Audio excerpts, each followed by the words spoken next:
hello लोगोफोर बरायबाय बड' जब इनफो अफिशियेल इउटुब चेनेलाव बिग आपडेट इन्डियान आर्मियाव मा डकुमेन्ट्स नांगौ बेनि सायाव गोबां कमेन्ट्स फैदोंमोन भिडिअ खालाम दा फाइनाली नोंथांमोन थाखाय लेटेस्ट आपडेट लाबोबाय जाहाथे नोंथांमोना रिलियाव थाङोबा रेजेक्ट जायै बायदि नोंथांमोना जगार खालामना लाखादो बा रेडि खालामखादो आरो बे एप्लाइ जाथ'वाखै जुलाइआवसो जागोन दा गोबां चेनेलाव नोंथांमोना नुदों जानांगौ इन्डियान आर्मि एप्लाइ नाथाय जायाखै आरो बेखौ आं सिगांनो बुंखादोंमोन जे लोगोफोर इन्डियान आर्मिनि सिबानो बुंखादोंमोन जुलाइआव जागोन अनलाइन आरो नोंथांमोननि रिलिया स्टार्ट जागोन आगस्टनिफ्राय फार्स्ट फेज सेकेन्ड फेज थागोन गासै 83 टा सेन्टार्सआवहाय जागोन अल इन्डिया आसामाव जागोन नोंथांमोना रिलिनि नटिफिकेसन फैयोब्ला गासैबो जायगानि नामखौ मोनगोन लोगोसे नोंथांमोना अनलाइन खालामनानै रिलियाव थांनो हागोन स' बिनिफ्राय डकुमेन्ट्सआ फार्स्टआवनो नोंथांमोननि फरायनाय सार्टिफिकेट गासैखौबो नांगोन आरो लोगोसे मार्कसिट नोंथांमोना नांथारगोन बेखौ नोंथांमोना दाबाव स' बिनिफ्राय लांफानो दाबाव अरिजिनेलखौ गासैबो लांनानै जेरेक्स कपि नोंथांमोना खालामनानै लांजोबनांगोन बिनिफ्राय रेसिडेन्स सार्टिफिकेटआ जाबाय नोंनि बायदिसिना प्रुफ जेरै भटार कार्डआबो जायो नोंथांमोननि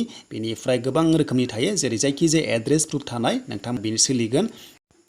दानिया नाम्बार 3 आव कास्ट सार्टिफिकेट बेखौ लांफाथारनांगोन नाम्बार 4 खौ नाङा बे जाबाय रिलिजन सार्टिफिकेट बेखौ नाङा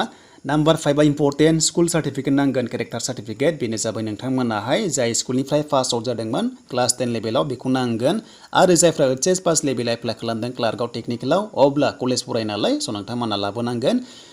प्रिन्सिपालनिफ्राय कलेजनिफ्राय लाबोनांगोन अके स' बिनिफ्राय नाम्बार 6 आ केरेक्टार सार्टिफिकेटआ जाबाय नोंथांमोना गावबुरानिफ्राय लाबोनो हायो बेखौनो बुंदों गावबुरानिफ्राय लाबोदो जों जायखौ गावबुरा होनो बेनिफ्राय लाबोनांगौ आरो नाम्बार 7 आव मोनसे इम्पर्टेन्ट आपडेट बेखौहाय कनफिउज जाबाय थायो बेनो जाबाय जायनि बैसोआ 17 हाबनिफ्राय मोनो नालाय इन्डियान आर्मियाव बिनिफ्राय नोंथांमोना 21 इयार्ससिमब्ला बुंदों जे नोंथांमोना आनमेरिड सार्टिफिकेट बानायनांगौनो दा बेखौ सोर खालामो बेनो जाबाय नोंथांमोना इसुबाय भिलेज सारपान्च होनाय लोगो लोगो नोंथांमोना गावबुरानिफ्राय लाना फैनो हायो मोनसे फरवार्डिं लिरना हरो बेखौनो लाना फैनांगौ आरो बे सोलिगोन अनलि 6 मान्थ्स नोंथांमोना बेखायनो गोदानखौ लाना फै अके आरो जायफ्रा 21 नि बारा बैसो नोंथांमोना नांलाया जास्ट 17 हाबनिफ्राय 21 इयार्सआल' बेखौ नांगौ लिरना होखादों गोनो गोथो दाजासै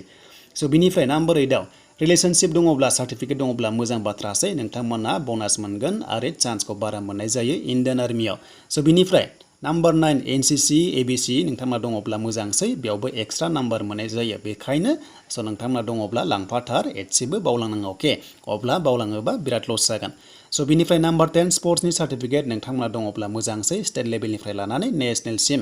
स' बिनिफ्राय नाम्बार 12 आव नायदो बे जाबाय इम्पर्टेन्ट फट'कपिस नोंथांमोना लांफाथारनांगोन लेटेस्टखौहाय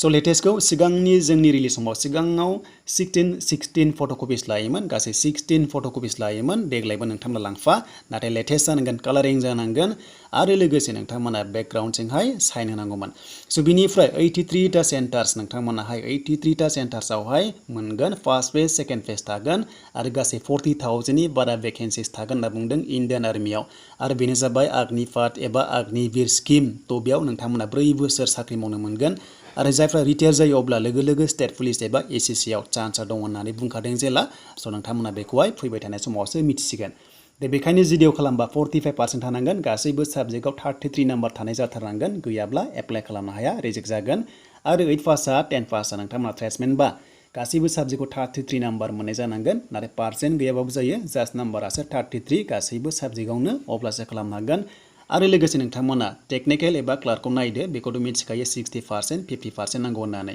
थ' बेनोसोमोन इन्डियान आर्मिनि माखासे इनफरमेसन आरो जेब्ला रिलिज जागोन नोंथांमोना बड' जब इनफो इउटुब चेनेलाव अनलाइन एप्लाइ प्रसेसखौ मोननो हागोन